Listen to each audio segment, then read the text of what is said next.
اب انتہائی ادب کے ساتھ گزارش کر رہا ہوں استاد الاساتذہ شیخ الحدیث والتفسیر جامع المعقول والمنقول اہل سنت و جماعت کی مایہ ناز شخصیت اور عالمی شخصیت استاد الکریم حضرت قبلہ حافظ محمد عبدالستار صاحب سعیدی متعال اللہ بطول حیاتہ کی خدمت میں وہ میک پر تشریف لائیں اور اپنے خیالات عالیہ سے ہمیں مستفید فرمائیں. نحمده ونصلي ونسلم على رسوله الكريم اما بعد فاعوذ بالله من الشيطان الرجيم بسم الله الرحمن الرحيم فاذكروني اذكركم صدق الله العلي العظيم وبلغنا رسوله النبي الكريم الرؤوف الرحيم الامين. معزز و محترم علماء و مشائخ و سامعین و حاضرین، رب کریم کا فرمان اقدس ہے جس کا ترجمہ کنز الایمان میں اعلیٰ حضرت نے فرمایا فاذکرونی اذکرکم، تم میرا ذکر کرو میں تمہارا چرچا کروں گا. یہی وہ راز ہے رب کریم کے کلام پاک کا کہ مفتی اعظم علیہ رحمہ بہت زیادہ مجالس میں جلسوں میں خطابات کے لیے تشریف نہیں لے جاتے تھے. اپنے مشن کے ساتھ عشق کی حد تک وابستگی اور لگن، مدارس بنانے کی ترغیب اور شوق دلانا اور چلانے کا ڈھنگ سکھانا،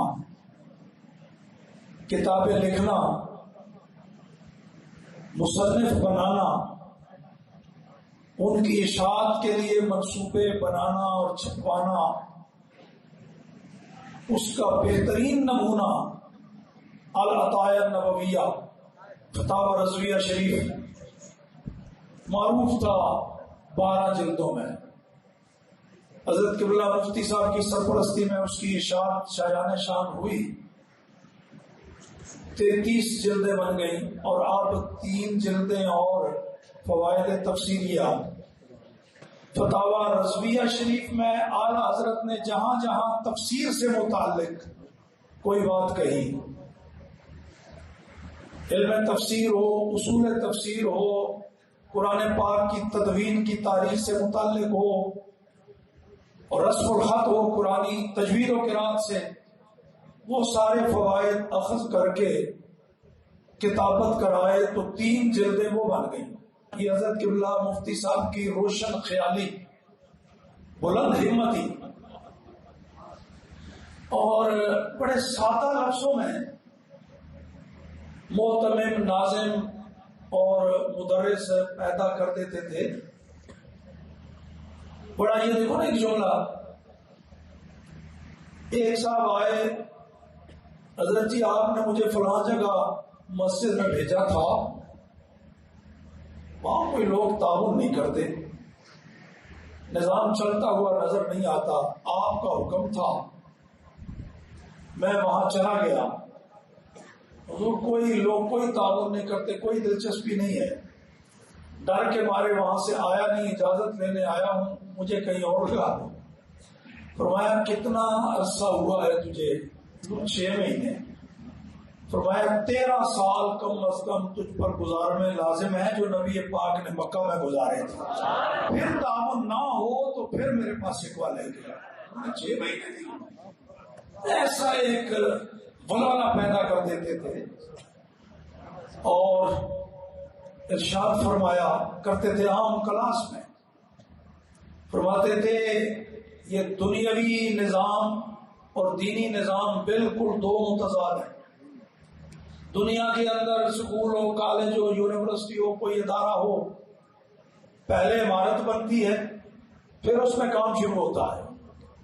دین کے اندر یہ نہیں الٹ ہے، پہلے کام شروع کرو چاہے رڑے میدان پر، پھر دیکھو عمارت بھی بنتی چلی جائے گی اور آباد بھی ہوتا چلا جائے گا. اس طرح سادہ جملوں میں تربیت. خود میں اپنی بات کرتا ہوں، اگر پنجابی میں کہا نا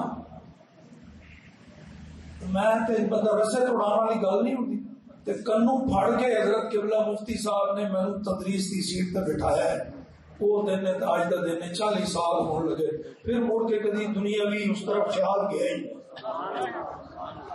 مال روڈ تے رکشے میں بیٹھے تو گڈی کوئی نہیں سی جانا.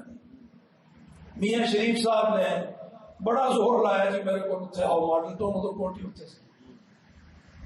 مفتی صاحب نے فرمایا نہیں پہلے تسی مدرسے جاؤ تے پھر گل کر.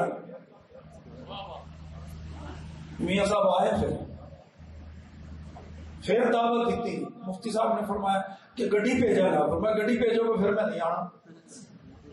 گڈی وڈی نہیں بھیجی میں آپ آوا. منو نال لیا. اسی سال میں فارغ ہوا 1975 کی گل. مال روڈ جدو چڑھے رکشے میں جا رہے ہیں دو میں استاد سے گئے. میرے ذہن چاہے بھی مفتی صاحب کو ایک لیٹر آیا ہوا ہے منی پور ہو کے کوئی فوجیاں کا کام ہے کوئی تربیت تھی. اتنے انہوں نے لیٹر بھیجا سی بھی سانو ایک بندہ چاہیے تنظیم المدارس کا امتحان پاس کیتا ہو تے دورہ حدیث کی سند ہوئے تے نال سکول دا میٹرک بھی کیتا ہو. تے مفتی صاحب نے میرے ذمہ لایا سی لیٹر ہے آپ جی کو ساتھی سنجی دیکھو. میں آخیا ہوں موقع ہے رکشے میں کلے میں بھی فارغ ہو گیا. میں اس کی حضور خط آیا سی ایک میں ہاں وہ کی کیتا ہے میں جی میٹرک کا امتحان تے میں بھی دیتا ہے. فرماندے نے وہ پگلیا تینوں اس واسطے پڑھایا تیرے کو اسی کام لینا ہے. اتنے سال لائے محنت کی تیار کیتا ہے. پھر میرے ذہن چاہیا میرے ذمہ کو ڈیوٹی لگن والی. وہ دن نے آج کا دن نے اس طرح حضرت قبلہ مفتی صاحب تربیت فرما دیتے سن. آخر دعوانا ان الحمدللہ رب العالمین.